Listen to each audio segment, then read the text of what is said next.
This is Wednesday the 20th. I appreciate you guys all being here. It's nice having a full house today. All right, roll call, please. Mrs. Miller is absent. Mrs. Gibson? Here. Mr. Llewellyn? Here. Mr. Mundy? Here. Mrs. Shockley? Here. All right, we will stand for the Pledge of Allegiance. I pledge allegiance to the flag of the United States of America and to the republic for which it stands, one nation, under God, indivisible, with liberty and justice for all.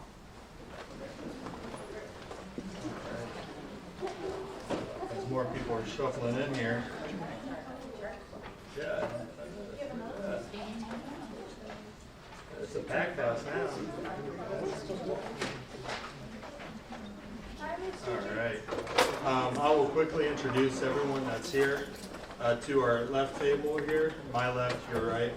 We have our all-star team over here. We have Jack Haig, our business manager. We have Miss Julie Jones, our curriculum director. Miss Becky Yearman, she's our director of student services. Devin Berry, he is our human resources director. On this table here, we'll let the student reps go last. I'll say we have Ryan, our treasurer, to my right. And then we have our board members here. We have Miss Angie, I guess I should say, Miss Angie Shockley, I'll say the full name. Board member John Llewellyn's our board member. I'm here, I'm a board member, vice president. We have our superintendent, Miss Andrea Townsend, and then we have Lori Gibson, our board member as well. And then we have our student reps, and I'll have them say their own names. Hi, I'm Krista Marnett. I'm a senior. Hi, I'm Daniela Rodriguez Vasquez. I'm in 9th grade. Hi, I'm Haley Schuster and I'm a junior. I think you guys can tell why I have them say their own names. And then I see we have Mr. Dave White and Mr. G here. I'm happy to see you guys. And a bunch of wonderful kids. All right, so we'll get started on number 6. Or number 5 is recommended that the agenda to be adopted. We have an agenda number 17, right? We do. We need to add new item number 17, please. All right. So moved. You guys have it? Second. All right, Ryan. Ready for the roll? Mrs. Gibson? Yes. Mr. Llewellyn? Yes. Mr. Mundy? Yes. Mrs. Shockley? Yes. All right, and we have no comments relating to the agenda items, so we'll move right on to number 7. Ms. Shanine.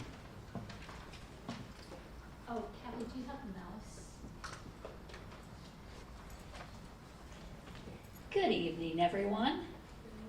Just a slight little delay here, technical.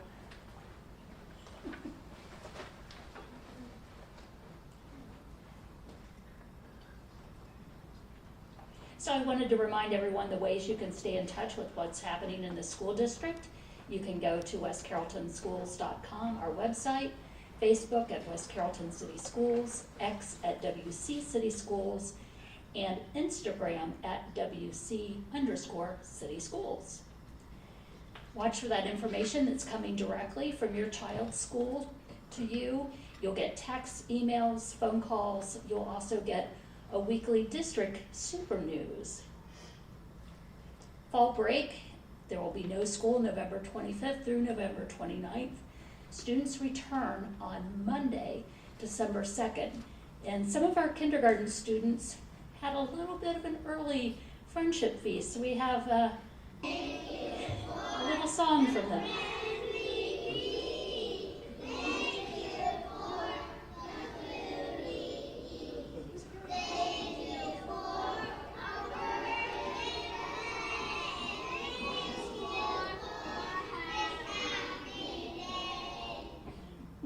So I think they did a pretty good job. The cafeteria was full last night.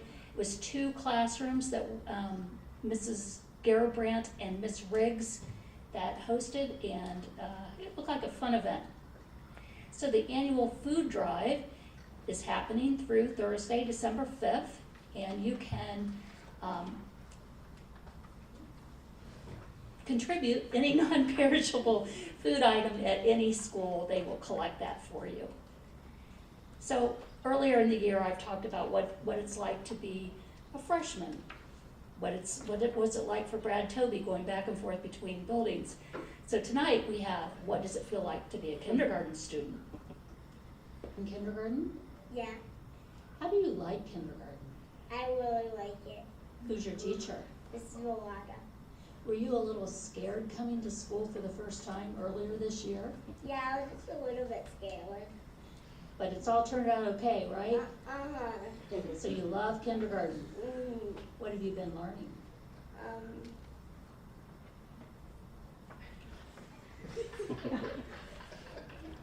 How about numbers? Yeah, we've been wanting to trace them because those like this video, and we sometimes trace on the carpet and on people's backs, which feels really good. Okay. So this is my new best friend here.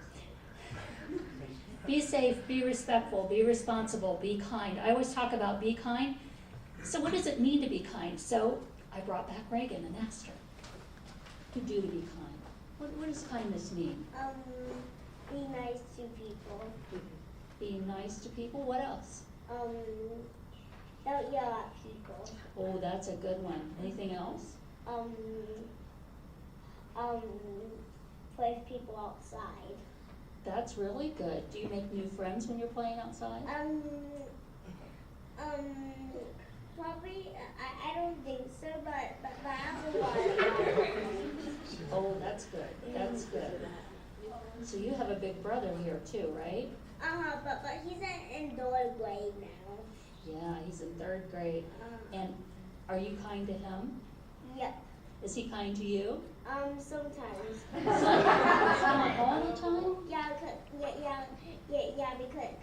Because he's sometimes mean, but my mom talked to him last night and he today. Oh, that's good. That's good. So is there anything else you want to tell me? I lost two. You lost a tooth? Like, Oh my goodness. then this one's really, and this one is really, and this one is really, because this one is really. Okay. So I think that's all we have to talk about. So that's what it's like to be a kindergarten student. I love her. And one thing she told me that I didn't film, if you look at the picture closely, she has one blue eye and one green eye. Yeah, she's very unique. I love her. So what have you done to be kind to someone today? The big question. And one more thing. Dr. Townsend doesn't know this is coming. It's a surprise. That always kind of worries her when I do this. Earlier in the year, when we had convocation, the first day for staff, we played a video, and we got special permission for a song to be used from the band. It's from the band Ashes and Arrows, and they're based out of Asheville, North Carolina. The song is called The Pirate Song. And we had some technical difficulties, but we did get it to play, and I'm going to play it for you tonight. I want to thank them for letting us continue to use it. I just received permission, and it'll be going up on our Facebook page tonight. So here we go. Well, there it went. There we go. More technical issues. I remember when I was maybe 8 years old, playing pirate in a box from the side of the road, charting the seas unknown. The wind would leave my sails near 5:30. I'm the hero of the story until supper time. When Mama called me inside. I'll be back when I close my eyes, dreaming, make believing through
I'm very excited to share that with you.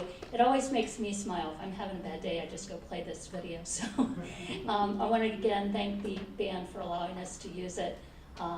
One of the nice things, right? So we're always saying be nice, and we appreciate their kindness in allowing us to use it. And that's all I have this evening. Wow.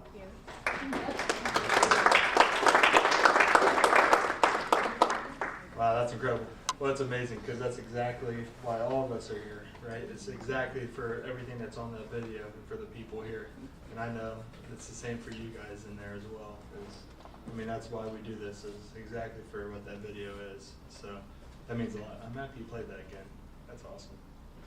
I think now we have a presentation, and it's yeah, Mr. White, all you. Good evening. I'm Mr. David White, I'm the high school principal. I was asked tonight to bring some of the clubs that we have at the high school and have them share their experiences of what's going on. So what I did is I asked my club advisors 2 or 3 slides. You got your little clicker up here. Just to go through, talk about it, bring some kids, let them talk to you guys about their experiences with it. A lot of times, well, it's not a lot of times, 99% of the time, I'm harping on every single one of my kids about their grades. Are they where they need to be when they're supposed to be there? And the fun stuff I kind of leave to everyone else because I'm pushing achievement.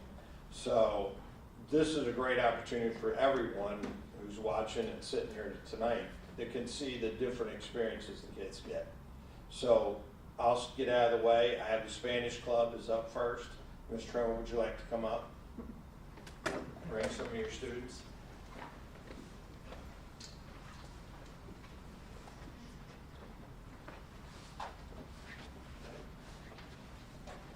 So you got slides up there. You just got to click them. All right. Okay, buenas noches. It says Club de Español. So here we go. The purpose for our club is like to experience some of the Hispanic culture. So the objective for the students is to participate and actually live some of the traditions. And we were, do you guys want to tell them what we were doing? Go ahead, come on. They're a little shy, so the camera shy. So this is Lisbeth. I'm Lisbeth, and we just celebrate a lot of the traditions, and right now we were actually making piñatas. For Christmas, and this one is, what is it? That one, those pictures. Oh, that was for the Day of the Dead, and it was in ofrenda. So we put it in the library so that all the school can see some of the traditions. So we live them, we experience them, but that way we can show off some activities. And it connects also to our Spanish class so that the students can see, some of the projects are actually projects that they have done in the past in Spanish. Okay, so we celebrate also their heritage. And for our Hispanic students, it's a way to learn about the cultures in a fun way. And for non-Hispanic kids, they get to experience other different things. So right there, we are, it's at the end of the school year, and we make some huevos, those eggs that are filled in. And then we have an activity, we break our piñatas that we make around this time. And then it's tradition to pick up the eggs, kind of like an egg hunt, but then we crack them on each other's head. And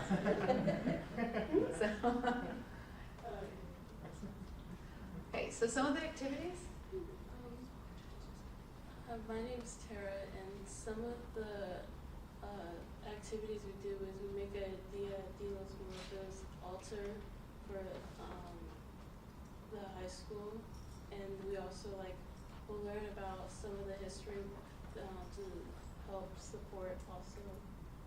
And we also celebrate the Mexican Independence Day and Christmas, and we watched a movie also about the Hispanic culture, and we'll make crafts to help and celebrate the holidays. So the one that you're seeing right there is piñata. Yes, that's our piñata that we made. For SpongeBob. And then we crack them later, as you saw the pictures. So. Wow. Thank you very much.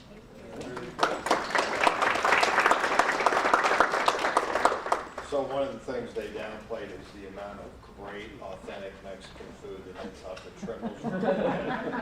And usually I make sure I hall sweep that hallway myself and stay down there as much as I can. Mr. Grosvenor, you guys are up next with the Mural Club.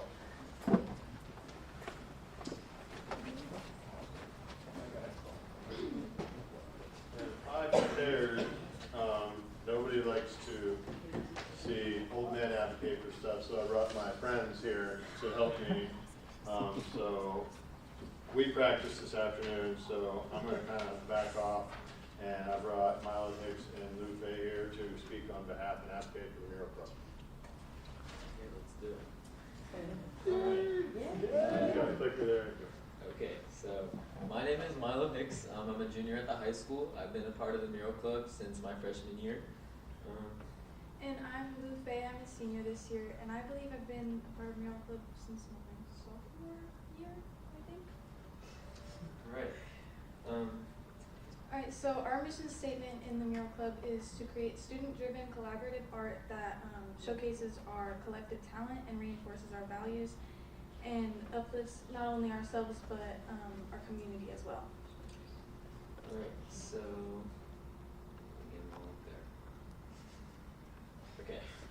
So in its 5th year, the West Carrollton Mural Club has created over 1,536 square feet of student-created mural works that have been donated all over the school district and the community. You might find them like in, I think we have definitely a lot in the high school, some in the other schools as well. There's one in the library. They're all over.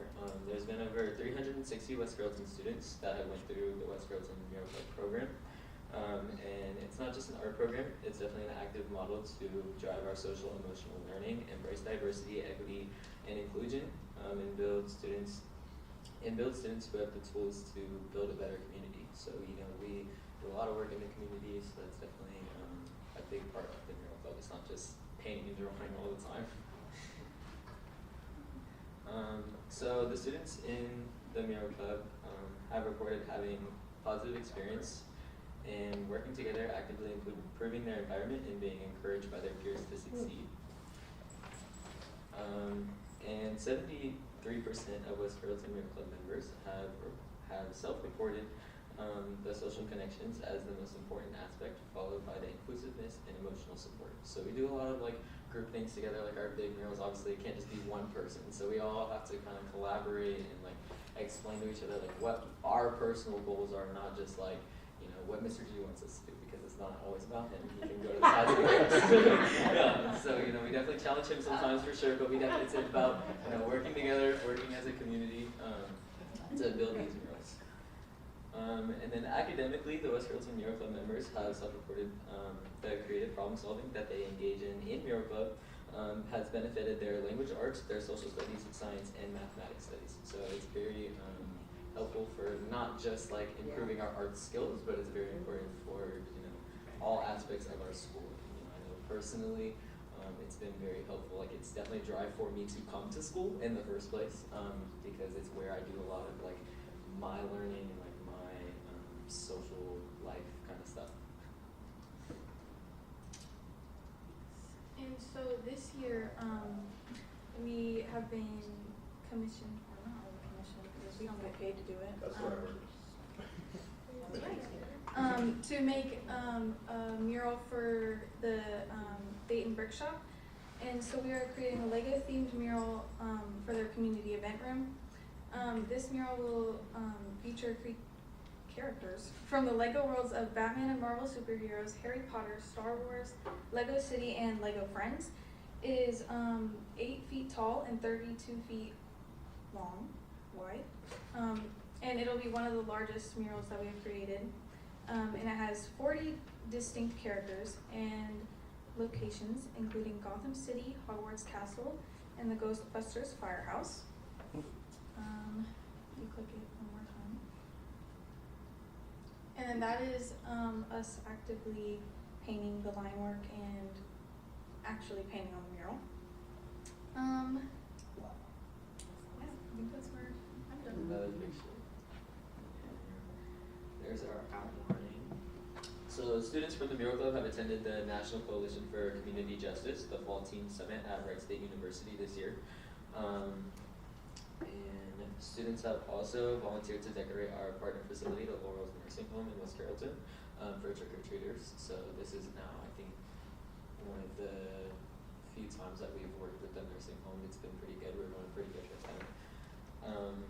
And we've celebrated with Halloween costumes and pumpkin decorating, like you see up there. And students have also continued to work on the social justice murals that will be auctioned off as a fundraiser at the Art Fest this year. So our tying into the social emotional aspect of it and our community aspect is so we work on these social justice murals, which kind of bring, I guess, they bring awareness to like different issues surrounding our not just our community but our world. So like that one is of Frank Zappa, who is he's an artist who's brought a lot of awareness to a lot of different things. And then that is another one that my friend Bree is working on. And so we've done a whole bunch of ones like this, and they help raise money at Art Fest. And so we have other smaller projects happening at the same time, such as these totem boards that we see. We often start like a lot of our newer members of the Mural Club on these totem boards, which helps them to like kind of get an understanding for what they're doing, what Mural Club is about, stuff like that. Okay, and so our upcoming events, we have a holiday, this one I'm actually really passionate about this semester, is the holiday card drive that we'll give holiday cards to the residents and staff at the Laurels Nursing Home. And we'll also have a series of luncheons with speakers from the Montgomery County Prevention Council and preventative measures for teen suicide, drug, and alcohol abuse. I know we'll be having 2 next month, and then I think the following ones will be next year. And we will be participating in the NHS holiday event, doing face painting and holiday ornament decorating. And we're also planning to plan a couple field trips to Otherworld and the Dayton Art Institute. And then along with this, we are also going to be organizing the 2025 Art Fest. And we'll plan this with other students, staff, parents, and alumni. And then I believe the goal of this is to provide a scholarship to a graduating senior who is going to pursue the performing and visual arts in the future. That's all we got for you. I want to thank you.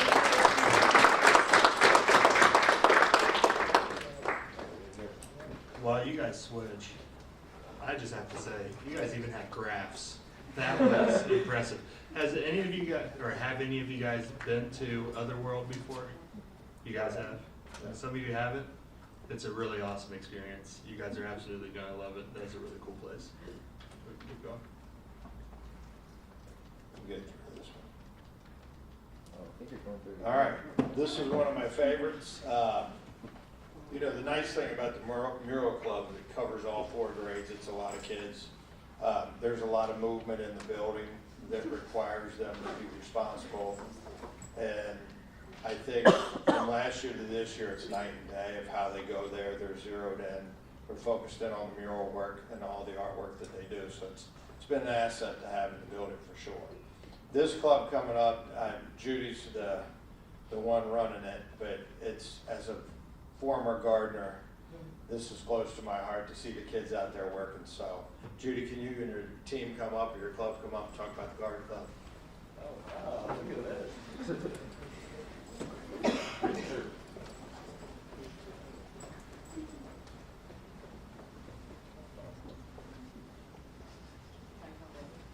First of all, I didn't know I was going to be speaking, so I'm not really good at this, but the garden club is something I've wanted for many years.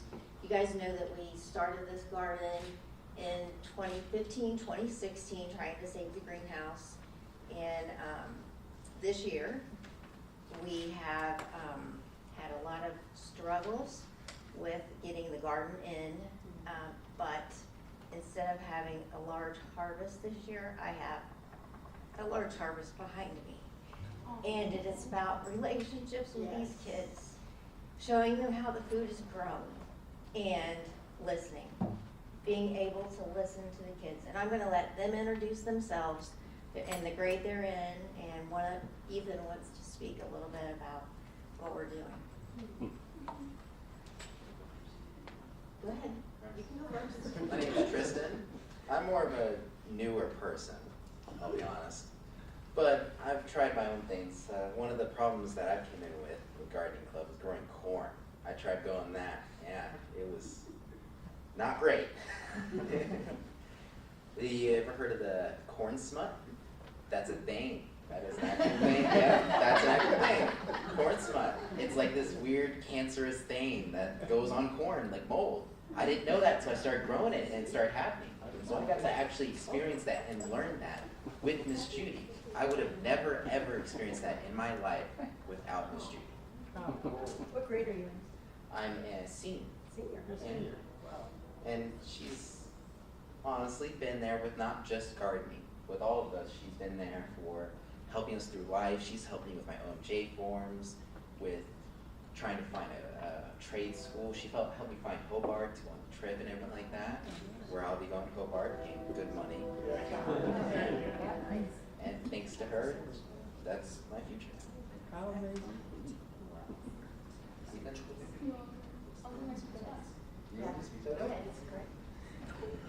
Anti-socialist. Hi, I am Brooklyn Reese. I am a 9th grader at West Carrollton High School. This is my first year in gardening club. It's been a really nice, lovely experience that I've had, mostly because I really like making people really like growing plants. And I feel like this is a very good way to bring a bunch of people together over something we can collectively all share, food. And the fact that we can all collectively come together and just help grow food and connect with each other socially is something I really like about gardening club.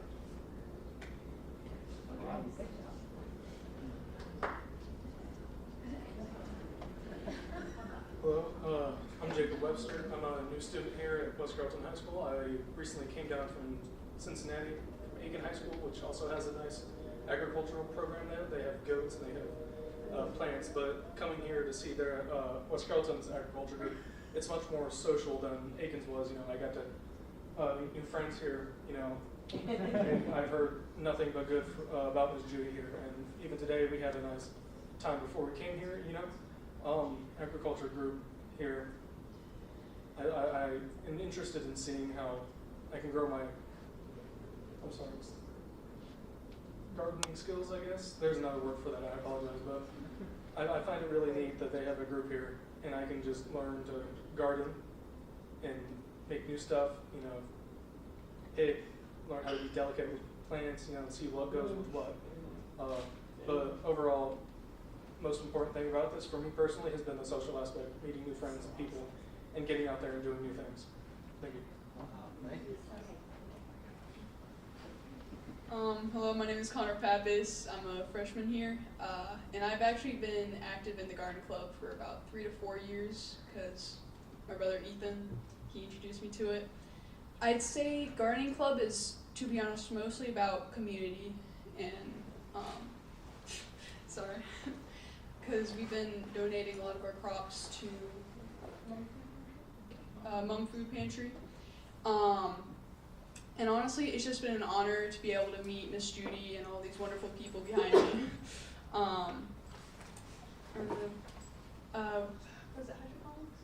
Yeah. We started working on hydroponics recently, trying to learn how, you know, you can grow food within like water and stuff. And it's just really awesome to be able to learn all this new stuff about gardening.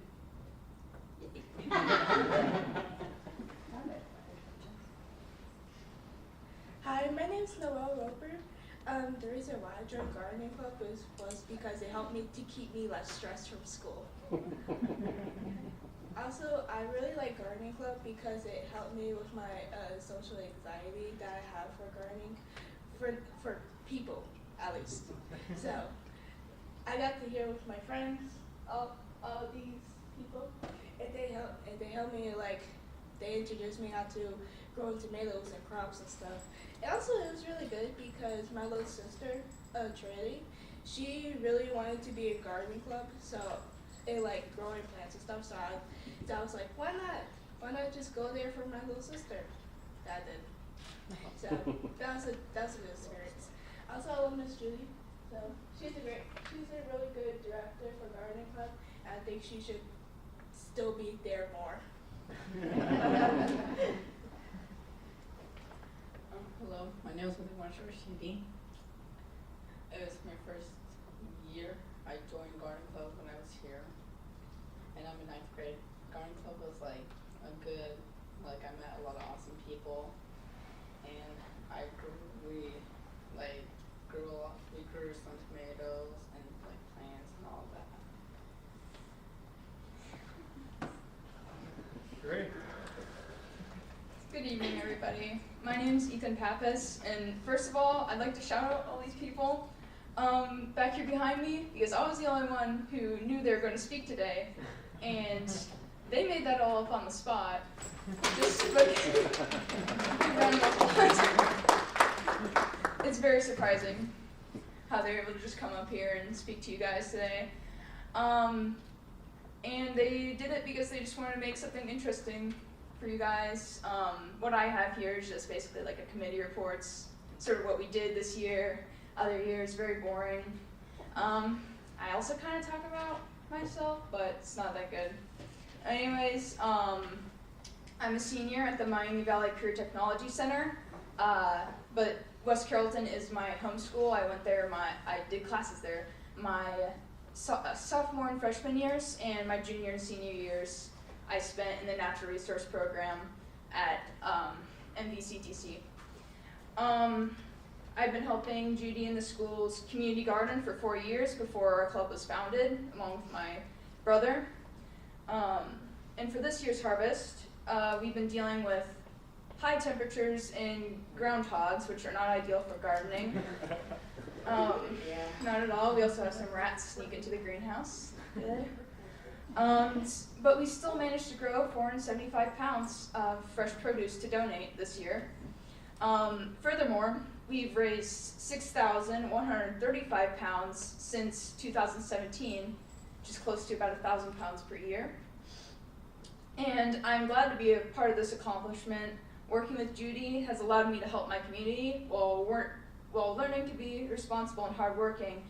It also has influenced my decision to be a student at Miami Valley Career Technology Center so I can pursue a further career in working outdoors and with wildlife.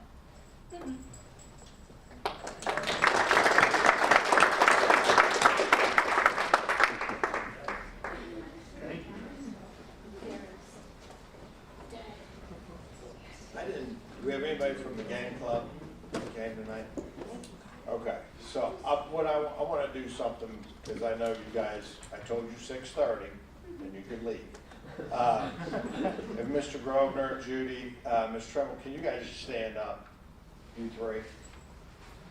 No one has any idea how much time, sacrifice, energy, patience, just the stick and stay of working a full day and then doing this. So can we give these three a round of applause?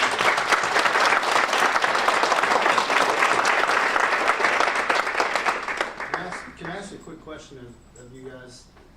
How many kids are in your clubs? I know a lot of you are represented here, but the Mural Club, I'm assuming from the three we just saw, is the biggest? So the Mural Club has currently 33 sophomores and 35-ish junior and seniors. So we average about 60 to 80 students per semester, and they tend to stay in it for that. So yeah, and that's kind of been that number has been about the same. I split it up into 2 days of sophomores and 2 days of juniors, just to turn down the volume on the clown show a little bit.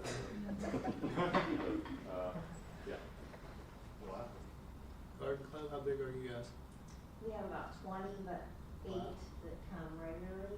And there's a difference between Garden Club and Mr. Grover's Club. My club meets after school, so from 3 to 4:30, 3 to 4:15, something like that. A lot of times I work with the kids during the school day, I'm all the time, my door is like a revolving door, and these kids find me wherever I am in the building. It's kind of like, not something that I can't hide. I will tell you one student that isn't here, well, actually two. I have a student that was homeschooled with me last year. She's now at Wright State. And then another student that actually took leeks, potatoes, and chives from the garden and made soup. And Tristan, which is back there in the back corner, and those two found me in the hydroponic room just to give me the soup in the morning. Wow. And I'm like, where are you guys supposed to be? Mr. White's gonna get you. It's gonna be right of me. So it's something that I have kids every lunch period in my room or with me somewhere. But mine meets after school. Wow. Great. Leaders Club? We typically have about like 10 kids in previous years. This year our attendance is a little like lower than that. But we meet like once or twice a month, and we do different activities depending on what the students want to do. You know, like in the past, I've helped some of the students with like their college applications and things like that. But we try to like gear to what activities they might want to experience, so that they can have some, you know, sometimes when kids are here, it's difficult to experience like a more authentic activities, cultural activities. Yeah. So, yeah. So this year we're a little lower in numbers. You know, sometimes you have a lot of seniors that graduate that bring a lot of energy, and then, you know, it just fluctuates. Great. Excellent. Thank you guys so much. I didn't want to leave out our game club. This group meets a couple times a month. Matter of fact, it's on Fridays.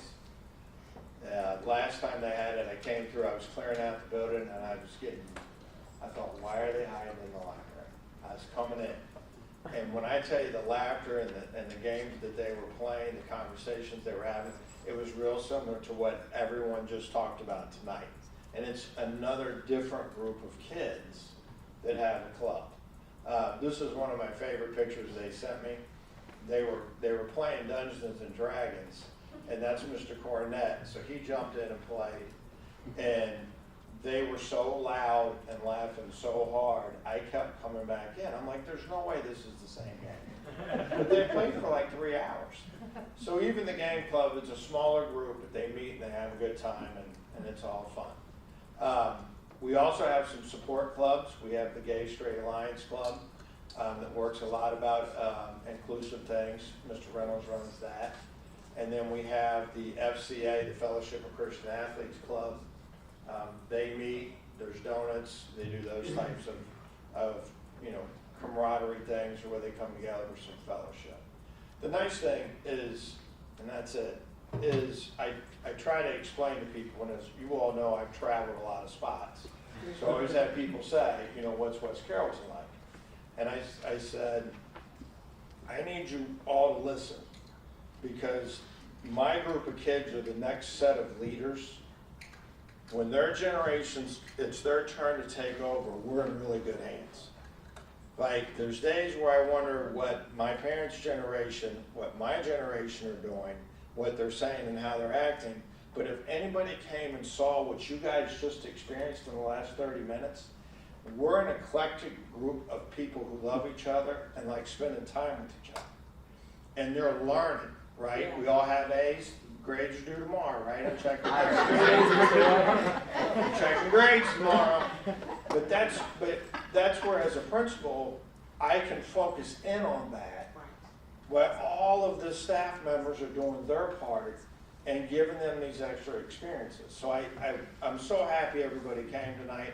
And I know I'm past that time, but it just, I hope everybody sees how good our kids are and how good our staff is and how good the schools is running right now. Yes, I knocked on that. So thank you. Oh, the robotics team. I asked, but nobody sent us. We do have We have two. two. I'm sorry, robotics, come up then. I'm sorry. Thank you. I said it too. You know what, I know It's where just, I sent it we'll to, work on the communication. right, I sent it to, We'll work on it. McGuff. We'll work. All right, come on. Okay. Yes. Ms. Van Dyke, I just sent you a slideshow like an hour ago. That we will pull that up. It's to your email. Thank you. Hi everybody, we're from the robotics team. Obviously, some people didn't know they're supposed to be here, but we are. So. Alright, hi guys, I'm Cohen. I am a junior and I've been doing robotics my freshman year. I am currently the team's lead programmer and electronic technician. And I'm Kristen, and I've only been on the robotics team for this season, but I do marketing stuff, so. Yep, and yeah. When we get the slideshow up, we will show you everything that we have to offer. But basically robotics is, our school's robotics team is run through the First Robotics Competition, which is a international organization which pushes STEM in schools in different areas of the world. So America, Israel, like Korea, all these places is where we can have STEM. And yeah. Oh, sorry. Yeah, we do that. And oh yes. Cool. My awesome slide, yeah. Oh, you have transitions? Oh yeah. Oh, I okay. was like, click it 3 more times. What? Oh. Go back. Yikes. Okay. Whatever. There. The images aren't loading because Google servers are not good. Yeah, but basically, First is an organization that promotes STEM by combining the excitement of the sport with the rigor of science and technology. So I have a video that will show you what I'm talking about. But robotics goes beyond robots most of the time. It's about building a community of people that are like-minded. And so you don't have to have any experience, and the students and mentors there will teach you everything you need to know. Our mentors are like the best of their field, senior engineers in the military, civic engineers, and all these other people. It also allows teams from all around the world to come together and share their information.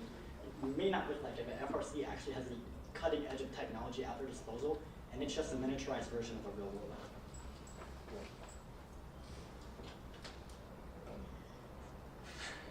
So every single season or year, we have a different theme for our competition, and we have to build a robot from scratch to complete some sort of goal, whether it be placing an object, shooting an object into a goal, and usually the robot has to be built for speed or whatever its strategy is. So yeah, we use very, very sophisticated technology like that we use in like actual military, civics, or whatever it is. So we just use a miniaturized, kind of simplified version of it. And it's pretty much as close to real engineering as you're going to get. We use the same programs, mathematics, computer science, ideas, everything is the same, just on a different scale. And each team comes together, makes its brand, and promotes itself to try and get to world championships, national championships, and really just prove that no matter where you are in life, you can do STEM. Tell them what you did last year. Last year we made a robot that had to shoot a ring into a goal, and our robot used something called AI vision, and we used that and a bunch of mathematics to get the computer to drive itself. So the computer drove the robot itself. We had a bunch of different things implemented so that the robot could know where it was on the field and what it was doing. We use very, very sophisticated controllers and all this other stuff to build our robots, and that's what we do every single year. And as technology improves, we have to adapt to that new tech to be able to compete with other teams. So why should you join the robotics team? Well, you can explore your technical passion, and you can also explore other things. For instance, I joined because of marketing, and I just generally like marketing. But I do like marketing. I love marketing, actually. And I love being able to make creative things, see how many likes things get, and then see like, okay, what works best to engage students in our club. So you can just join the club and see what there is for you. You can do what he does, which is that's like the robotics, right? And then I do the marketing stuff, which is you don't have to know anything about that to do that. You can learn from a YouTube video, right? You can learn how to do any of this from any of the mentors. They are so good at teaching. That's why they're mentors. They're really good at teaching. And I can't even Not only will students learn more about evolving technology, they will be prepared for the workforce, learning the value of teamwork, perseverance, and gracious professionalism. So yeah, and it's a great place to make friends, and also making friends that have different interests. Like me and him, like he is interested in math and like robots, and I have no idea. But like we would never think that like we would connect, but we did, right? But that's you don't think about that, but we do. So I think it's a really great place to go if you don't have anywhere else to be, or if you just want to join a club, just to join a club. Oh, it worked. Okay. Do you want to talk about that? Yeah, so that's a video. I don't know if we can get you to play with this remote. Well, I don't know how to do that. I don't know, let's see. Oh. No. So that's not how you make it play. Yeah, I don't. We'll try. This will show you everything that we just talked about in kind of 30 seconds. What is that? This is our video from our 2023 bot. This bot had to balance on a teeter-totter and place cues and cones on stands and different level poles. The video that we were going to show you is of the robot balancing itself and placing an object. Maybe. No, maybe not.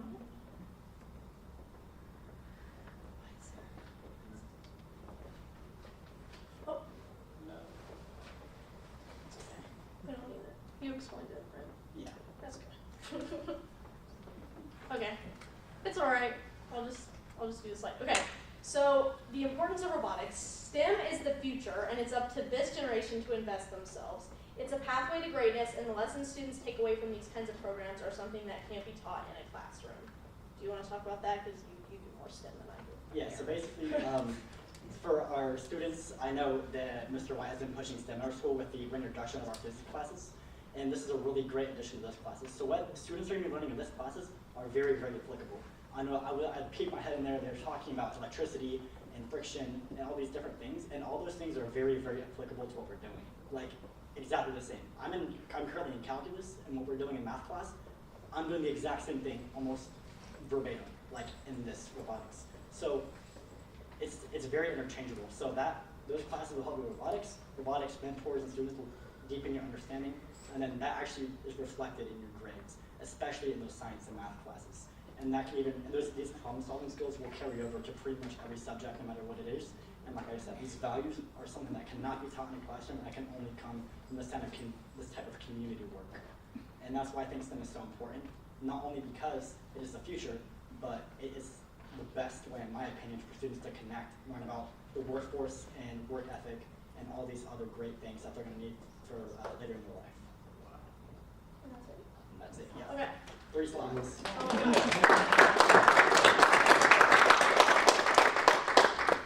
Who are your advisors right now? So currently we do not have any. Ms. McGuff is our faculty advisor. All our other ones are from the military or civic engineers. And Miss Reynolds. Ms. Reynolds is also our faculty. Yes, she comes. You stick your head in Miley's class.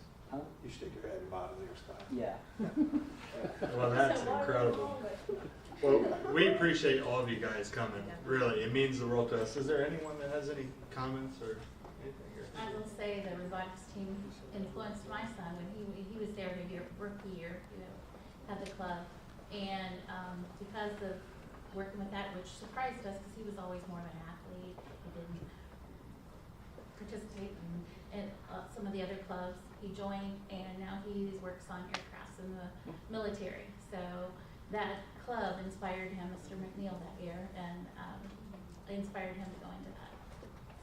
So it can affect your future. Sure can. So I have never heard of corn smut. However, I did try my hand at growing corn about 3 years ago. I got one stalk with one ear that was about that big, and we all enjoyed 2.5 kernels off of it. So I learned something new tonight too. It sounds like you needed to join gardening club. And Judy does do an amazing job at the club. I've seen it firsthand that she's done that for years.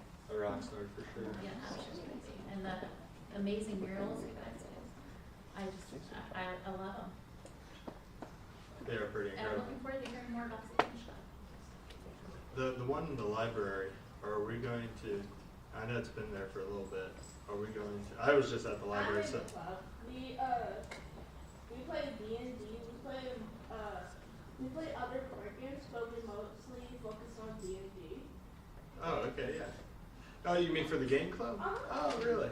Yeah. Isn't that a really cool club? Yeah. Not really. Not really. We all really just have fun and just play it, laugh. And most of the time, people really want to burn their houses. Or just burn down a village. They always seem like they're having so much fun, it should be criminal. Yeah, I played D&D one time, and that's exactly what I did, so I know. Our club member is Ellie, so I always contact her whenever like online on D&D. Me and her are friends, so we always just like play D&D. And it's really fun because I've never played D&D before, but now I'm into it. I was like, hey, Wow. Well, that's incredible. Well, we'll give you guys a few minutes if you want to get out of here, because now it's going to get really boring. So, if you guys want to, go, stay dry. It sounds like a great.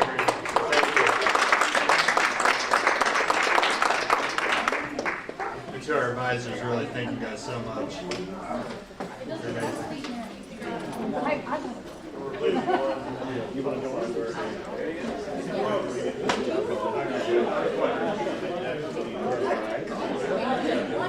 I'm excited for the I know. I actually. Do you have a top hat?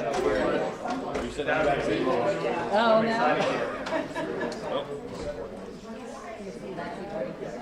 Of the Mustang.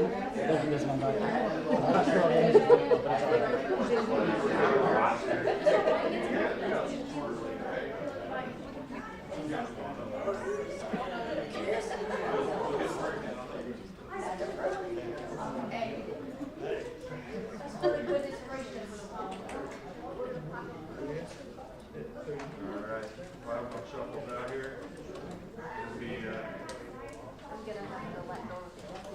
Alright, well, everyone shuffles out here. We'll get moving on to number 9, which is for you, Ryan. Thank you. Ask that the board approve items 9A and 9B as presented. I need a motion in a second. So moved. Second. Is there anything you want to? I see we have a little thing here.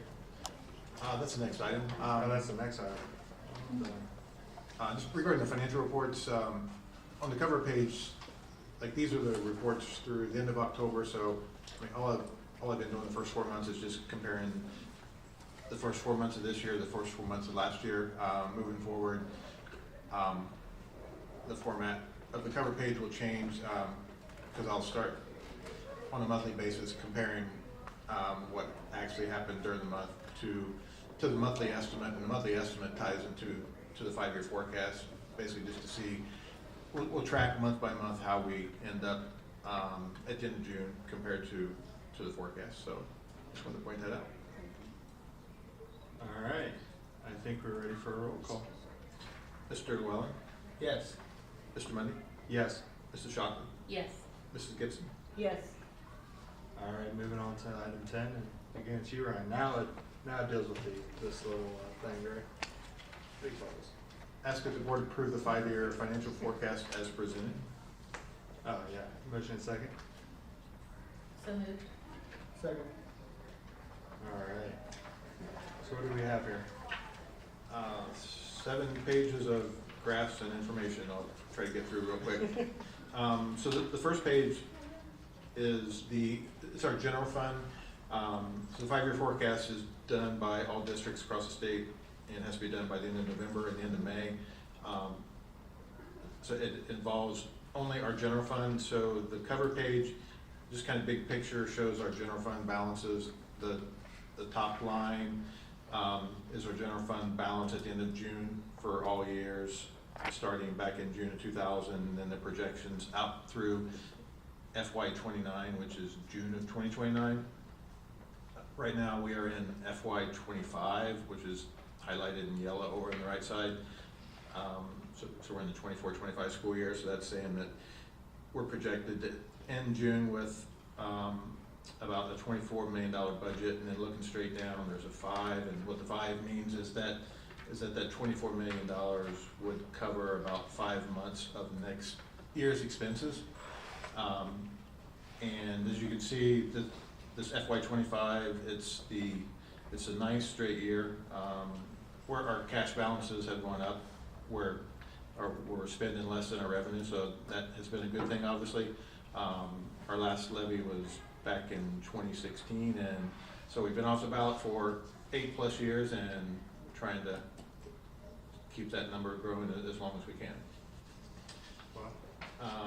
Page 2 is just a little bit of information picked up from the Ohio School Board conference that we went to recently.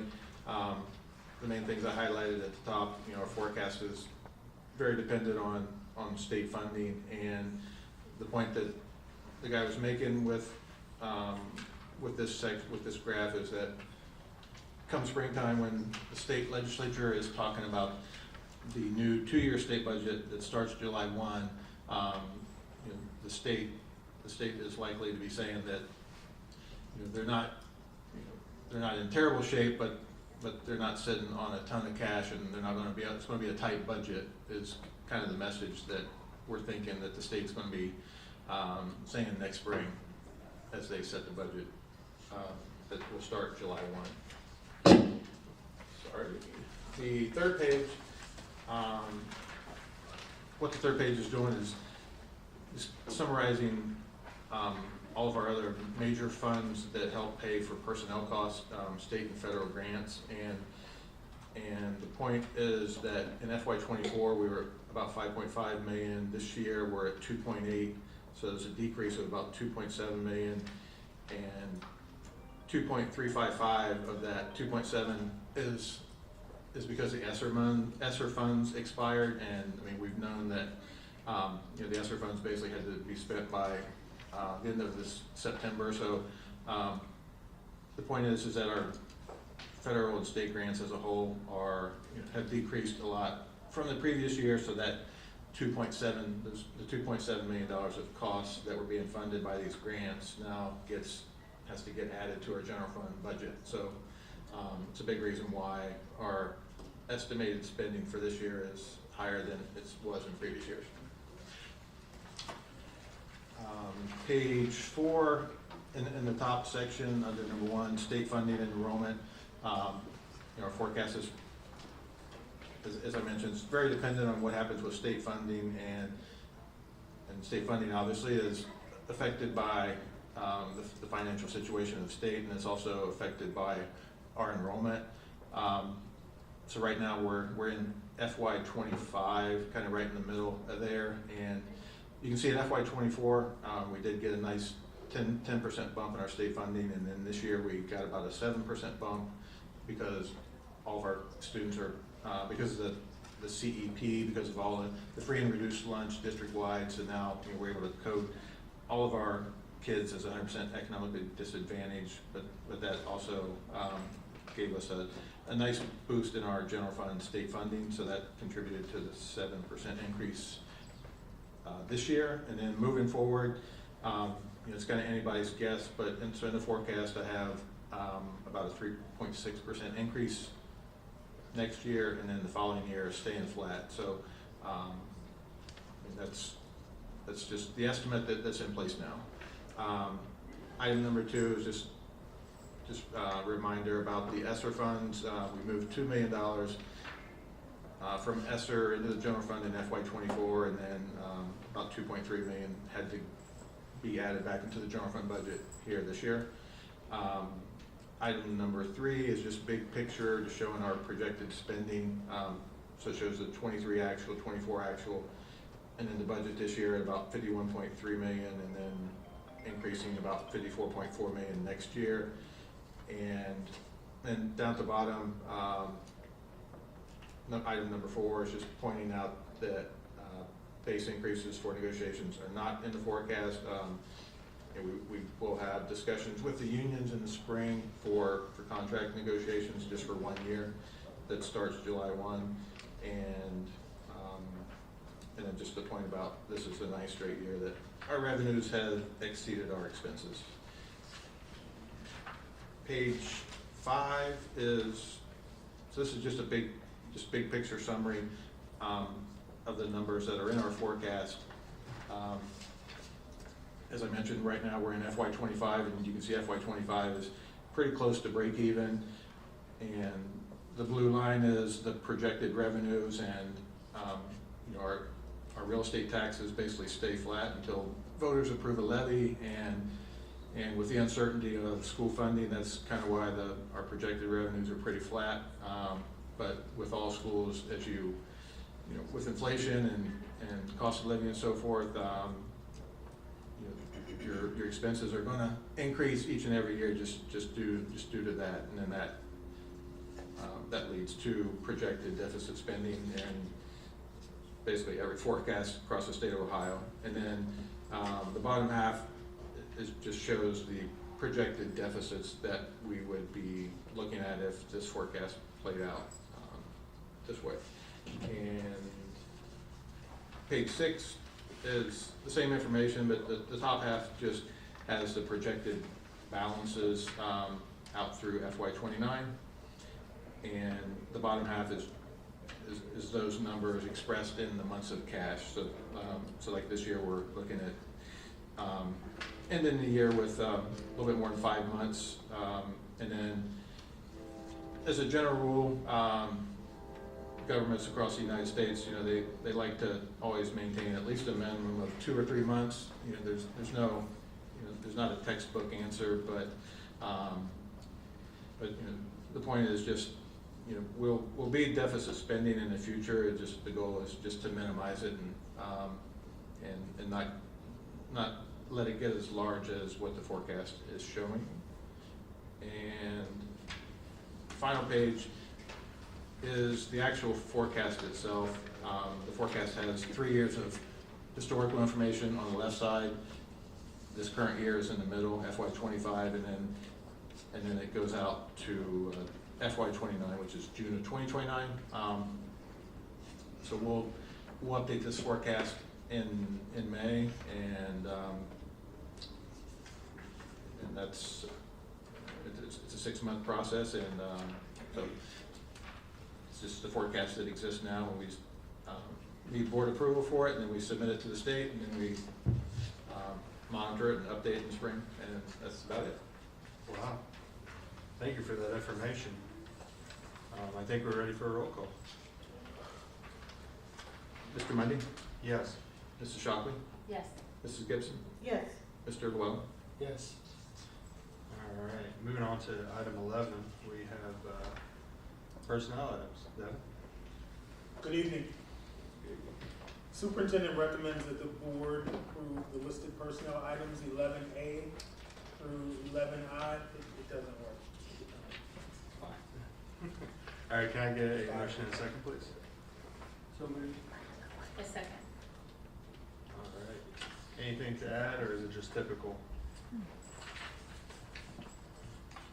I would say pretty typical, except item 11E. We're welcoming a past paraprofessional back as she is going through her student teaching. So we're hoping that we can keep her after she successfully completes her student teaching as a special education teacher in her middle school. That's actually where she was a paraprofessional in the same way. I see we have a few alumni. Always like to call out to the other alumni coming back. Ms. Metcalf. So that's always good to see. Always good to see. Any other discussion? Ready for roll call? Mr. Mundy? Yes. Mrs. Shockley? Yes. Mrs. Gibson? Yes. Mr. Llewellyn? Yes. All right. Back to you, Devin, for more personnel items. The superintendent recommends that the board approve the listed personnel items 12A through 12D. All right, can I get a motion in a second? So moved. Second. Anything to add for this one? No? All right. we'll move on to a roll call then. Mrs. Shockley, Yes. Mrs. Gibson, Yes. Mr. Llewellyn, Yes. Mr. Mundy. Yes. All right, moving on to item number 13 with a service agreement with ESC. Ms. Becky. Good evening. Good The evening. superintendent recommends that the board approve as presented the 24-25 service agreement with the Greene County Education Service Center, ESC, for the academy program. Sorry. All right, can I get a motion in a second? So moved. Second. Anything to add with, Greene County, similar to Warren County, Montgomery County, provide extension of our LRE for students who need more support. fantastic. All right, roll call please. Mrs. Gibson, Yes. Mr. Llewellyn, Yes. Mr. Mundy, Yes. Mr. Shockley. Yes. All right, and then Becky, it's back to you for a service agreement. Sure. The superintendent recommends that the board approve as presented the service agreement with I Am Boundless Incorporated with respect to the education program for a student for the period beginning November 1st through May 29, 2025. All right, a motion in a second please. So moved. Second. Have we done this before? No, this is new, Okay. so we'll see how it goes. It's just another option, and the nice thing is it's right in our community, so that the student doesn't have to drive far. Nice. All right, any other discussion? All right, we're ready for a roll call. Mr. Llewellyn, Yes. Mr. Mundy, Yes. Mr. Shockley, Yes. Mrs. Gibson, Yes. All right, item number 15, it's a transportation contract for Jack. Yeah, the superintendent recommends the board approve as presented the transportation contract with senior assistance to transport a student to and from Greene County Educational Center in Bellbrook, Ohio for the 24-25 school year. All righty, motion in a second. So moved. Second. All right, Just, we've done this quite a bit this Right. year. Yep. all right, easy enough. Think we're ready for a roll call then. Mr. Mundy, Yes. Mr. Shockley, Yes. Mrs. Gibson, Yes. Mr. Llewellyn, Yes. All right, item number 16 with nutrition regulations. Yeah, basically, we're asking that the board approve a resolution that the West Carrollton School District is compliant with the state of Ohio nutrition regulation as presented. All right, motion in a second. So moved. Second. This is another typical. Yep, Yeah. yep, say that we're compliant with the free and reduced lunch program, that we will only serve those foods that are approved. Yep. Fantastic. All right, ready for the roll call. Mr. Mundy, Yes. Mr. Shockley, Yes. Mrs. Gibson, Yes. Mr. Llewellyn, Yes. And then we have our addendum, which is the LFO with Shook. That would be you, Jack? Yep, the superintendent recommends that the board approve as presented the resolution for GMP LFO 1.5 with Shook Construction Company for the building and ground package for the LFO portion of the capital improvement project. That was a mouthful, ain't it? All right, can I get a motion in a second, please? So moved. Second. All right. Okay, and this is, I brought this up at the last meeting. This is the building that sits out there at the corner of Central Lane and Stadium, the grounds building, next to the new 2-4 elementary. And in the building permit package, the city said you need to upgrade that building and repaint it, fix it up so it looks just as nice as the school next to it. So this will pay for that. This project's coming in just over $91,000 on this to do it, and it's new garage doors, paint on the outside, closing up all the windows and putting a new door in it, and new concrete around it. And by doing that, the initial estimate we had was like $110,000. So we came in, we negotiated it down to get down to about 91. So I thought that was a pretty good deal on that. Real good deal. Wow. All right. Any other comments? All right, I think we're ready for the roll call. Mrs. Shockley, Yes. Mrs. Gibson, Yes. Mr. Llewellyn, Yes. Mr. Mundy, Yes. All right. I think we're moving right along to reports. Does the student reps have any good reports? Yeah. All right, go right on ahead. Okay, so the roundtable that all three of us attend, I talked about this last meeting. We were sending emails to representatives about House Bill 445. I think that was not this Monday, but last Monday that they were talking about that in the, so what? We sent, before Monday. So we sent them, and we have so far got a few responses from, a few of them were automatic responses, but some of them were actual responses supporting our stance on the bill and on the change to the bill. And yeah, so that's pretty exciting. And then with the caring closet, we did the sock drive type thing where we gave students socks at lunch, free socks, 2 Fridays ago. And that was really good. We ran out of socks. And at first people were really confused. They kind of looked at it and they were like, what is this table doing here? There's a poster on it, there's socks everywhere, what's going on? And then people would come back out and get socks because they'd say, can I come back out when I put my stuff down and get a few? And they'd come in and they'd be like, which one should I get? Should I get the pink ones? And then some people actually came up and we actually got a few people who didn't know about the caring closet and ended up needing stuff. And we ended up being able to tell them, hey, go down to, 300's office and sign up to get some stuff. And they were like, oh my gosh, I really need that. Some people actually requested some products, so we're gonna work on getting some of that. But it was successful, and I think we're gonna do it again this Friday. It reached a lot of people, and I would love to try to reach, other, I feel like if we do it again, then people will, look forward to it. And then they'll feel like they didn't just do this one time just for, giggles. They do it because they care, So I think we're gonna do it again. We have a lot of toothbrushes, so I feel like that would be a good thing. We have a lot of hairbrushes as well. So yeah, I think we're gonna do that, and we're gonna keep doing this. And we will let the community know if we need anything for those. But so far right now we are good because we've got a lot of support from people.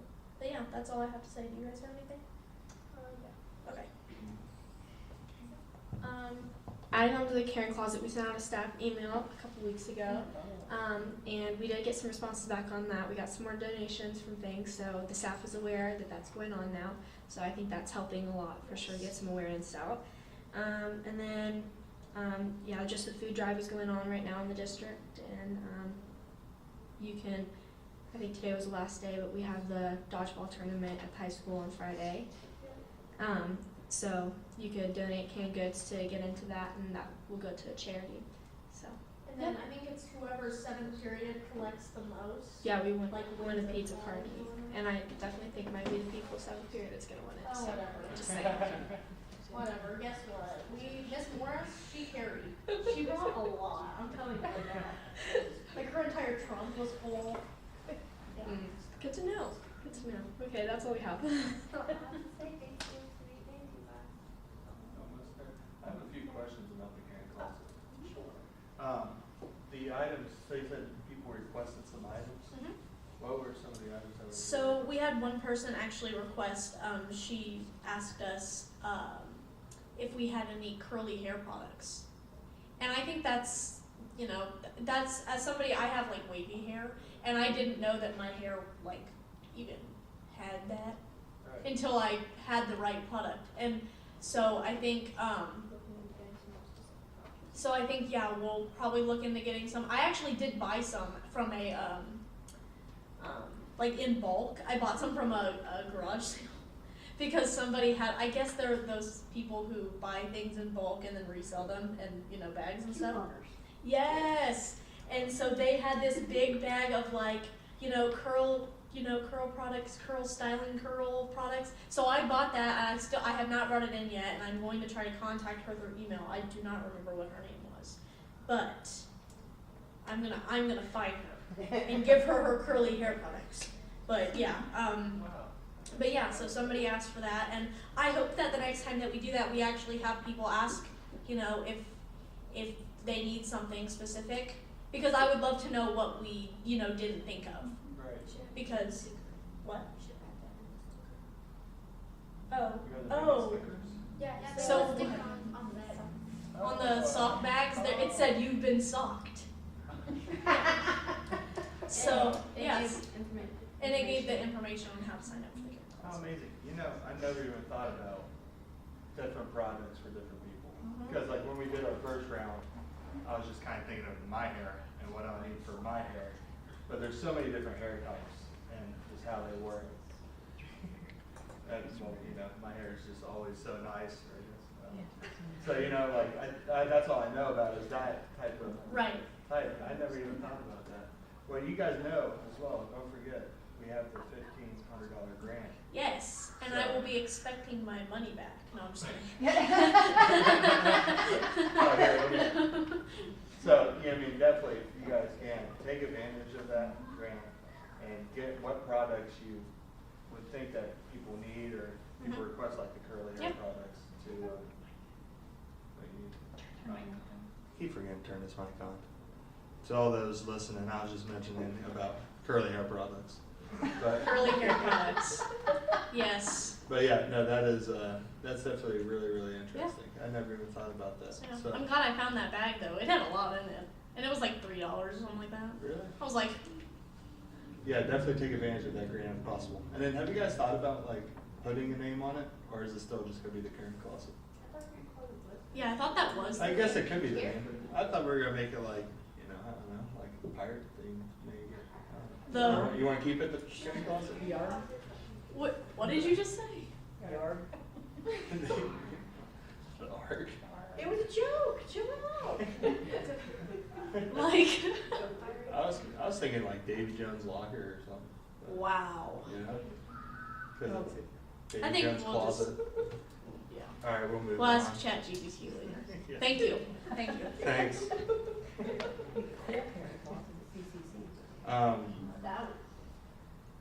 Something like that, yeah. And then, do we have any committee reports from anyone? I have one. You want to go? Sure. All right, so way back on November 13th, we had the district leadership team, thank you so much. I put DLT like I was gonna remember what that meant, right? And so that is done, is it quarterly? Yes. 5 times a year. 5 times a year. And so this particular one, it was looking at, there's a, most of you probably don't know this because I'm up here and I didn't know it. There's a program called Panorama, and that this thing collects data like none other.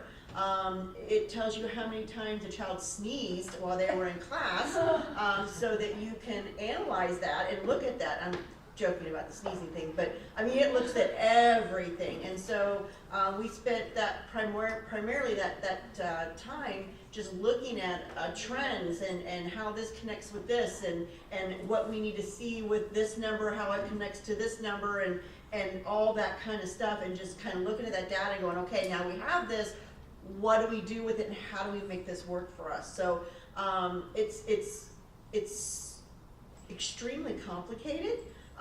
It's not just a simple, our teachers are earning their bucks. And it was very enlightening to be able to see just how detailed this program was and everything that it could just kind of put together. Anything you want to add to that, Julie? No, it's very customizable. So we've been over the last couple of years putting more data in, things that we want to see, taking recommendations from teachers and principals. And so it's an amazing company to work with because we can feed it anything and they make it work. So yeah, it's been great. So we've been building it over the last few years. Still more to do, but You can add the really, sneezes thing in if you'd and like. yes, I can start charting that. Yes, Yes. yes. Okay. It could be helpful someday. Nice. Does anyone else? I have something small, which is not really that small, but no.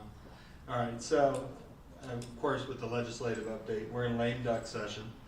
So that means there's a lot of things that they're gonna try to get in at the end of the term here. So, one thing I was gonna mention is the House and the Senate both have sessions scheduled.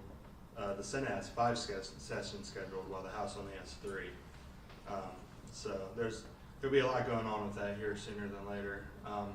And something I found out was there's over 190 bills that impact public education pending right now, and between the House and the Senate and all the committees and blah blah blah. So obviously it's a big focus. It's a big focus in our budget as well. A lot of the budget money goes to public schools, and it's just going to be an interesting thing to see how all these bills kind of come together at the end of the lame duck session, and see exactly what goes through. A few of them to definitely mention is, the House Bill 8, which is the Parent Bill of Rights, which gives parents the right for choices over a child.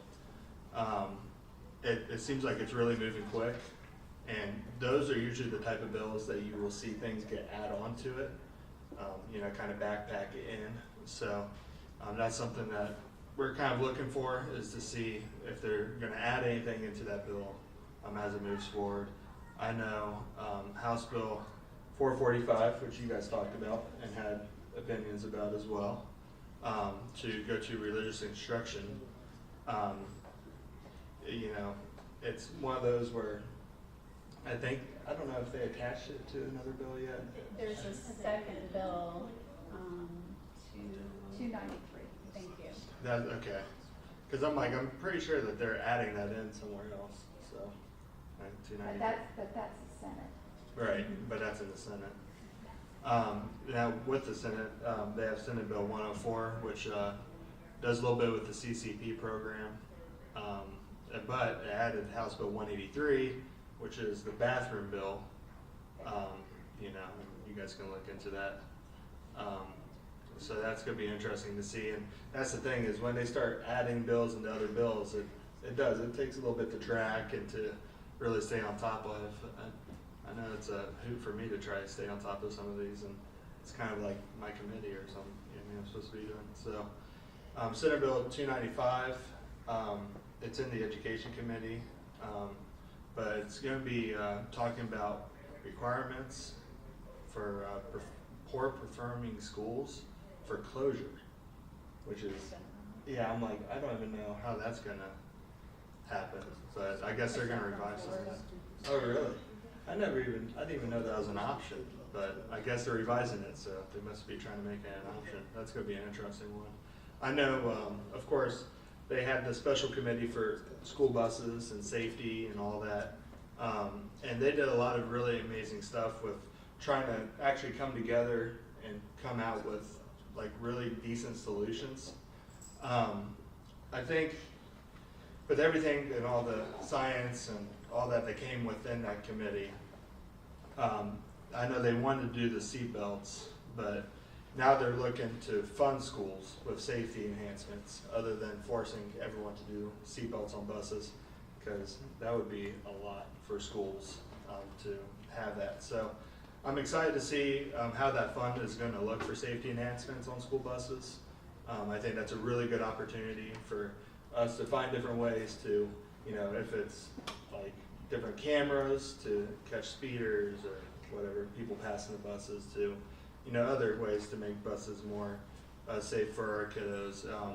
I'm excited to see how that goes. And then they also added penalties, for people, passing by a school bus when kids are being dropped off, which is something that I've been a big advocate for.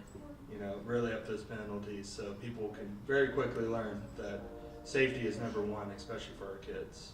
The last one I'll quickly talk about is Senate Bill 29. I think a lot of people know about Senate Bill 29 just because after it passed, it created a lot of issues when it comes to... Well, it's already a law. Right, just notification and stuff. So they're coming back and they're trying to clarify things, change some rules, and take away some other different rules and stuff that relates to that bill. So we'll see exactly what they're going to try to change. They know that a lot of schools and systems are kind of unhappy with some of the processes that they kind of put in. So we're hoping to see good movement there. But other than that, that's pretty much all I got for the legislative update. And of course, there's 190, like I said earlier, that relate to this. These are just the ones that are kind of hot topic right now. Other than that, I guess we'll move on to comments from the superintendent. Ms. Andy? Just a little bit more about Senate Bill 129. It went into law October 24th. The original intent of the law was to protect children from having their information shared from third-party vendors, which we as educators were fine with that. You know, we don't want ACT or SAT or Clever, any of the programs we use, selling our kids information. Somewhere along the lines, it encroached into schools last minute where we now have to notify parents every time we access your students' information through grading, through any of our platforms, school technology, which people think it might just be the computer, but it's our software too. So, and it's not one notice a day or just one random notice, it's every time we do it. So if a teacher is grading your paper on a device, they now need to notify the parent. So, I mean, it's very time consuming. I've done the notification, the mass notification. Our teachers are aware. We're following our legal advice of our attorneys. We are fingers crossed that this part of the legislation will be stopped, and then the governor will sign off on it. We'll have an emergency termination of the school part of it, because it's things that we're already doing anyhow. So our teachers use technology, our kids use technology. And for us to have to report it every single time is, I don't even have words for it. It's and so that being said, I was hoping as I was getting all these text messages that was what we were learning about, but nope, we learned who became in charge of everything for next year. So. But the other things I have is the clubs. I'd like to thank the kids and the club advisors for coming in. The Spanish club always has great food. The mural club did not tell you this, but they have a $10,000 grant from Adamus. So the drugs, suicide, and alcohol, they're doing a mural on that, which is very exciting. And they'll be working on that throughout the year. So I'm glad the speakers are coming in and working with the kids. Judy with her gardening club, I love that club. She's been doing it for free for years. So I finally got a little stipend for it, and I'm very excited. A game club, I love getting the photos of the kids and seeing them. They play games at lunch as well. Dungeons and Dragons, I'm going to have to learn a little more about it. And I'd like to wish everybody a happy Thanksgiving. So. Thank you. Thank you. Any comments from you, Ryan? No further comments, sir. All right, easy enough. There's no comments from either of our associations, so I will move to central staff. Let's start with Devin. Seems like we should, with the working I just wanted to compliment the students. It's really good to hear students instead of adults speak about what it is that they do. It's much more exciting and I think a bit more organic. It looked like I was texting. I really wasn't. It was Julie just sent me an email and said, I heard you were calling my name. I was trying to tell her that she was on the agenda to be board approved for the supplemental. So I was telling her, congratulations, you guys approved it. So thank you for approving that, and thank the teachers and students for, I think, mutually helping each other become better people. So that was good to listen to. I would say, I think it was great hearing that presentations and the students speak about things they love. Well, I'll go a little different direction. We're in the middle of a math adoption and we're piloting, and so we've had, the curriculum department has been going into all the classrooms and helping the teachers teach. We've actually been teaching with them, pulling small groups with the kids on all of the new material that we're getting acclimated to, and it's just been very exciting. It's excitement for the teachers, it's very engaging for the students, a whole different way to teach math, so it's going well. So I'll have more towards the end of the school year on, you know, what we decided, but, K through 12. Yeah, they're all kind of starting at different times, but yeah, K to 12, math adoption. I'll just say on the building project itself, they put the last section of wall in today over here on the storm shelter. So that is now completed on that part of it. They're going to finish the roof. They'll be pouring the concrete floor inside of that gymnasium storm shelter. They'll be pouring it Monday, and on Wednesday they'll be pouring the roof on the storm shelter over at the 712 building, which is 6.5 inches deep of concrete for the roof. So they'll be doing that. Over the next 2 weeks, I think they're pouring, over the next 2 weeks we'll have 80-something concrete trucks between both sites for the concrete pours, which should finish a huge portion of the concrete work. They also put in a staff parking lot over here. They were laying asphalt today, so the staff parking lot's been installed over here, so it's coming along. And they began painting walls inside, so, block fill, so priming the cinder block, preparing it for paint, I should say. So. Are all the windows in? No, not all the windows are in. They haven't finished the caulk yet on them either, so they still have to go back and start tucking the windows and caulking them in.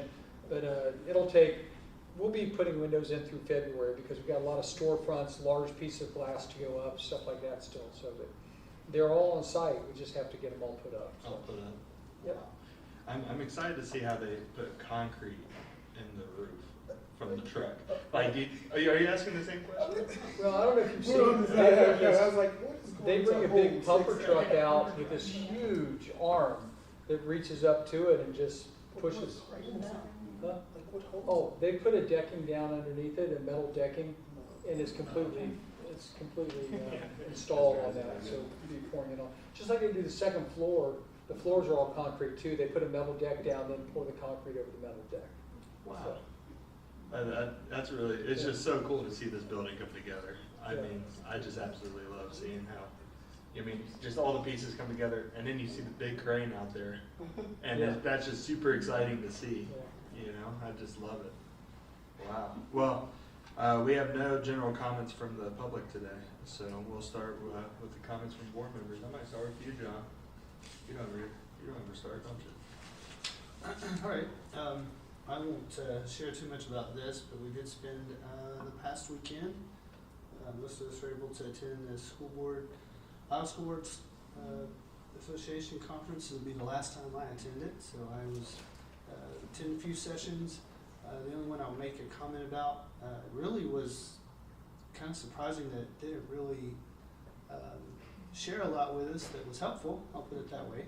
But it was about genders, and basically it was mostly a law session where attorneys talked about cases that involved transgender situations in schools and other things too. But the gist of what I got from it was that just about every case that has went to an appellate court or has went up to even state Supreme Courts has almost just been passed on as far as any results, because most of the cases they shared with us at least were parents who didn't like maybe a boy going in the girl's bathroom, but they didn't have a transgender student. They were just concerned about it. So because they weren't affected as a student, the courts balked on it and didn't make decisions at all.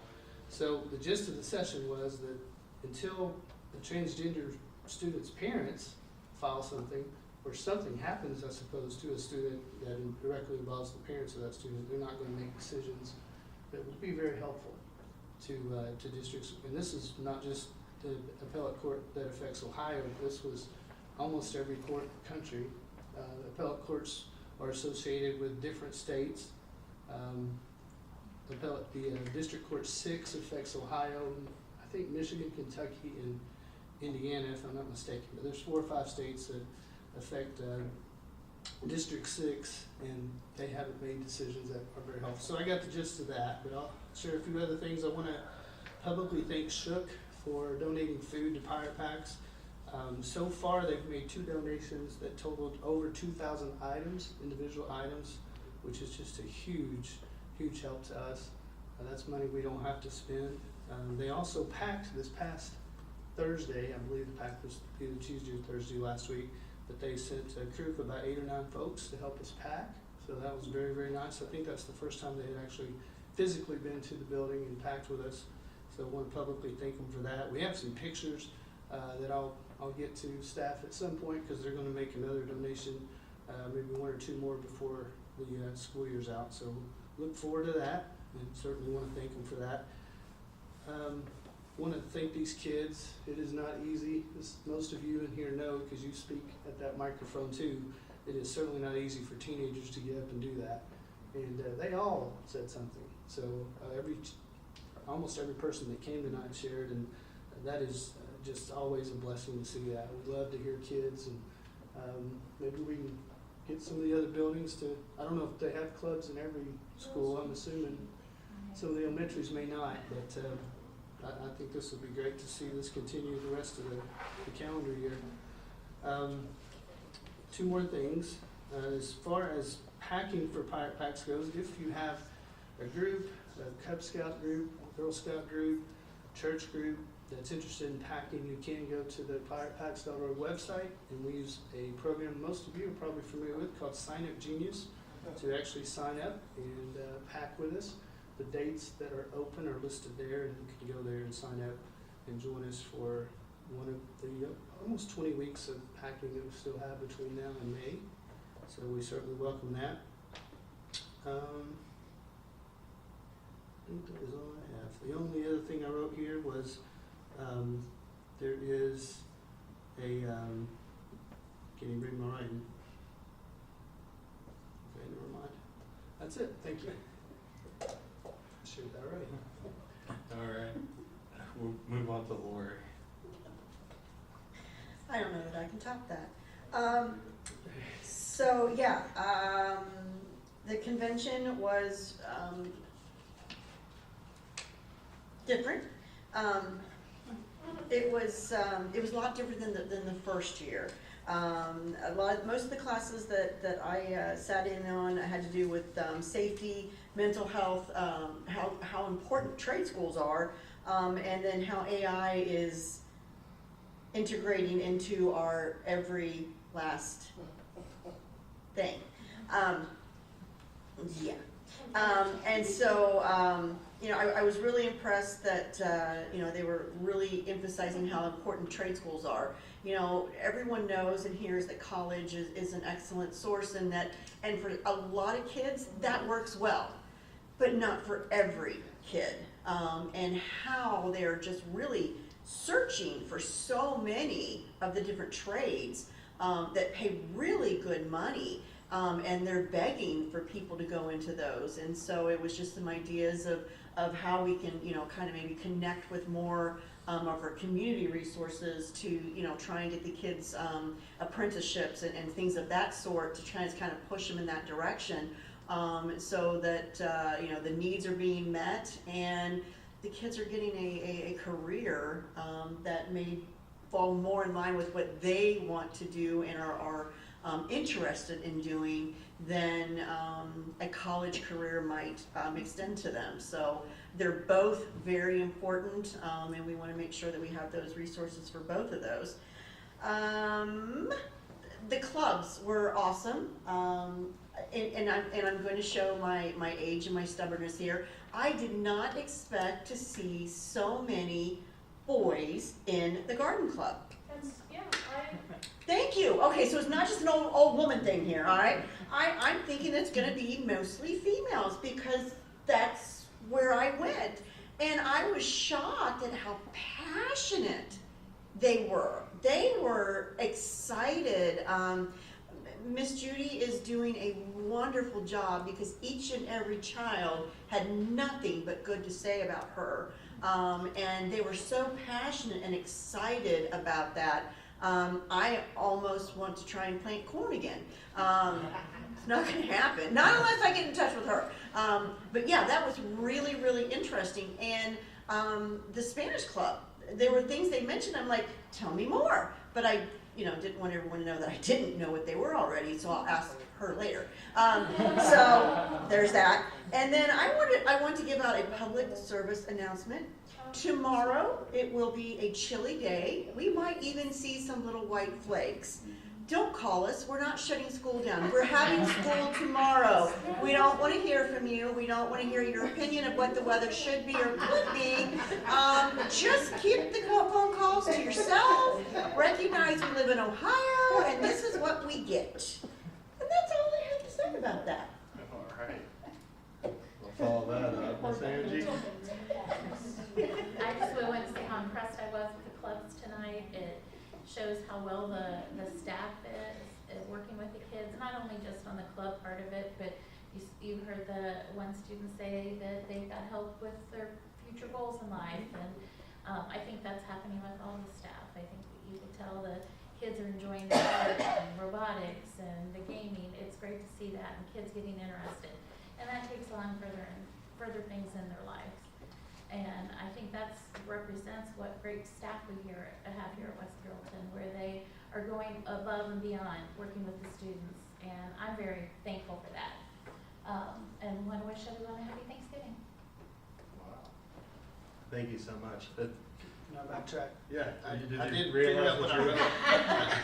Decipher. It's just another thank you, and it has to do with Pirate Packs as well, but the Moraine Parks and Rec has agreed to let us use the building that we pack in for 3 more years, and I just wanted to publicly thank them for that. Yes. So, Wow. somehow I can't seem to write that correctly here, but that's what my note said. Well, that makes sense. Yeah. I didn't know that they did that. That's great. Yeah, no, I'm definitely going to be echoing a lot of what everyone said. You know, even with the snow, you know, but I know OSBA was a really, really good time. There was a lot of classes, not as many as previous years, but I mean, some of the classes I went to was similar with Lori's, where I mean, a lot of community engagement ones. That was the ones that I was really focused on, is how can I get parents more involved, community more involved with what we do here, because I know that would build, I mean, relationships with the kids and make things better for everyone. So I learned a good amount of stuff with community relations. I know another thing I'm really excited for is to read the Anxious Generation by Jonathan. Is it Haidt? You know? Yeah. I got it downloaded. Oh, you actually got it? Yes. Do you? It was funny because in one of the classes, he had notes in his, and I wanted to take that one because it looks like he took really good notes. So, You can download the handout that goes with it. I mean, it's incredible. And I think, you know, especially to everyone watching, it might be worth reading, especially for your kiddos, to see what social media does to these kids and the importance of, you know, see, right here, we even have a student talking about it. It's important to understand the social media and what it does to your child. And so I hope everyone at least takes a look at that book, or really anything to do with you know, social media and the kids, because I know how important it is to, you know, kind of be on that. Can you say something about that? And just a shout out to our staff and our superintendent here. There were school districts represented there that had just started restricting cell phone use at their schools, and the parents don't like it, and, you know, and I'm like, well, we're like 2 years ahead of this, and you know, just what they're learning, what we've already known, that it just decreases the school angst and the bullying and all the, I mean, it doesn't make it go away. Don't put, you know, things on this that's just not going to happen, but it has lowered it. And that they were really had a lot to say about, you know, this is a great thing. Why didn't we think about this earlier? I'm like, we should have came to us. We knew about this already. Well, you know, it's interesting that you say that, because my last class that we had, they were talking about students kind of doing surveys, students, you know, kind of having a little bit more say in what happens in the school district. And it ended up being me somehow teaching this group of people about our student reps and about all the amazing things that we do. Like tonight with some of the clubs coming in, they don't do that at their school boards. So it's just so interesting, because it became like a Q&A session for a lonely school board member with, I mean, like, with the knowledge that I have on what our student rep program is and how important it is to have kids be involved, or young adults be involved with what we do here, you know, and it's incredible. And it just shows on how proud I am to be a part of the sport, how amazing it is to be a part of the school district. Because, I mean, and you guys hear it all the time, we're always ahead of the game. And just to have that is such a good feeling, and it shows in our grade cards. We've been doing such good work, you know, and I've just been over the moon having those opportunities to talk to other schools about how amazing our school district is and how wonderful our kids are doing and all the amazing things that they do. It's amazing. I was gonna ask, Reading Allies, I know it's doing a really good job. I missed the Hope for West Carrollton meeting. I don't know if you made it. I wasn't able to go yesterday. I heard really good news though. I heard it's been fantastic. Kim, did you like report out on anything? Did you go yesterday? Yeah, I think, who's over the whole? Jay or Todd? Maybe Todd? Yeah, he reported on it, and I just chimed in about being a part of it. It hasn't been good. I've heard that the kids are like getting their like goal so much quicker than we even expected. It's absolutely incredible to see how amazing this Reading Allies By work. the second week, one of my children went up a level. Went up a level? Oh my gosh. Wow. It's just another thing of being ahead. We'll have more data at the end of the semester. So their last day is the week before December 20th, so that'll be the last before we break for the holiday time off, and then we'll start again in January. But we'll have data to share or have by the end of January or end of December. Man, I'm so excited. It's just great to see the update is so well already, and it feels like we just started. So that's awesome. Of course, our kids tonight are absolutely amazing. And it's so cool to see this being our example of what our schools are in these clubs. I mean, most of these clubs weren't even a thing when I was there, and I was proud of my Spirit Club, but some of the other clubs were just absolutely incredible, you know, and just to see, I mean, not only they do something together, learn something new like gardening, they become like family, you know, like they almost tear me up, and actually I might get emotional just thinking about it with Judy and those kids. Like, oh my gosh, isn't that absolutely amazing? I mean, that's what we do, is not only teach kids stuff like math, but we show them what a community can be and how important it is to have friends that will do anything to help, or, you know, I don't know. It's just kindness. Give Yeah. back to your community. Yeah, just like Janine's little thing, you know, the girl said to be kind is to play outside with friends. And it's a little chilly. I didn't play outside today, but you know, and just for a lot of those kids, you can tell that they were nervous being up here. Shoot, I'm even nervous when I speak. So just to see them and how professional they are, they're 10 times more professional than I could ever be. It's just so cool to see that that's my future, your future. That's our future right there. So to end this, of course, I have a little quote, and this one's about change. It is, to improve is to change. To be perfect is to change often. And that's by Winston Churchill. We got, I think that's it, no executive session. So we appreciate you guys for listening, and I think I need a motion and a second to adjourn this meeting. So moved.